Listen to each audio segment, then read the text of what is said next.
bad. 10 minutes delay. Let's try to recover this time with starting this workshop.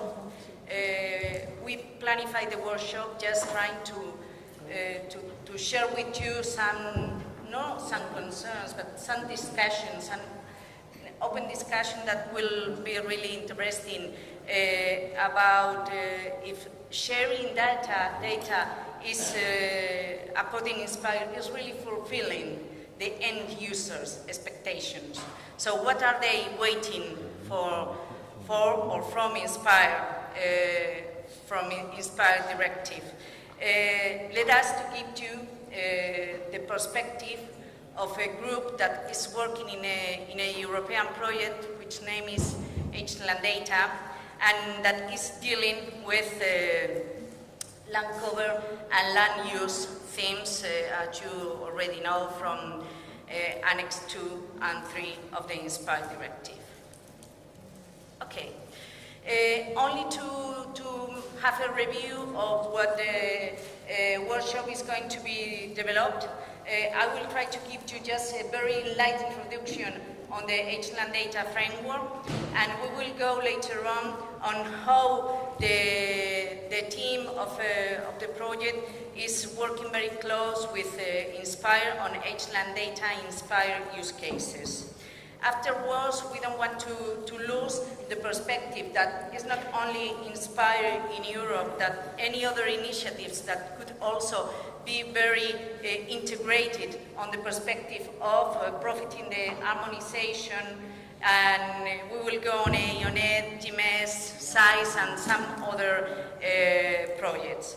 We will continue just introducing how we have seen the sharing information on the project and some specific applications built up on the user requirements.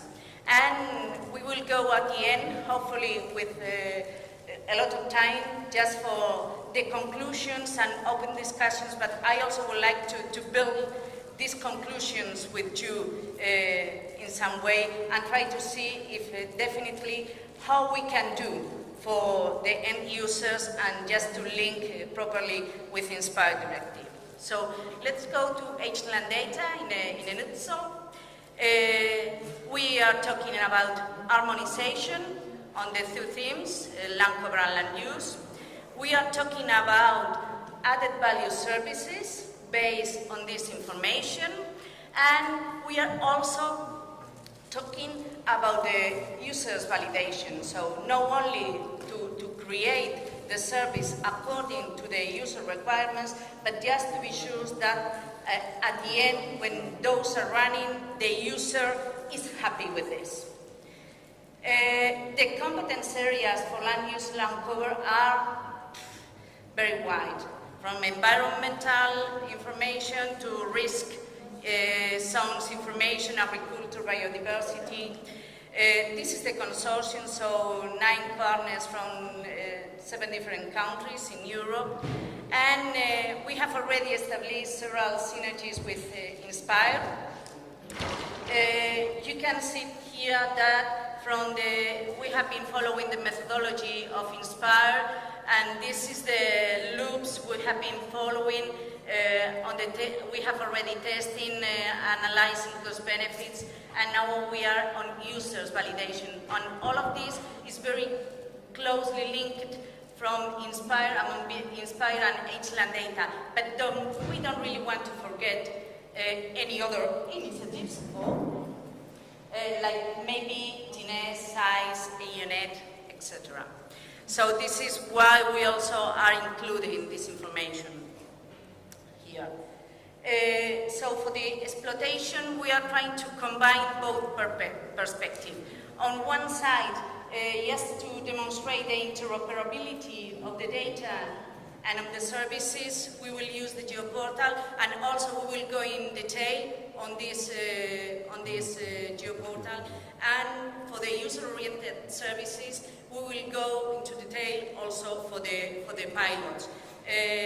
We have prepared 3 different pilots that we will go later on.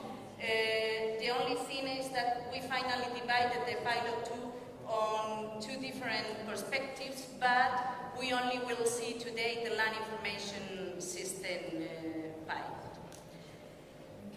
And just let's go to see the rest that will be introduced by my colleagues.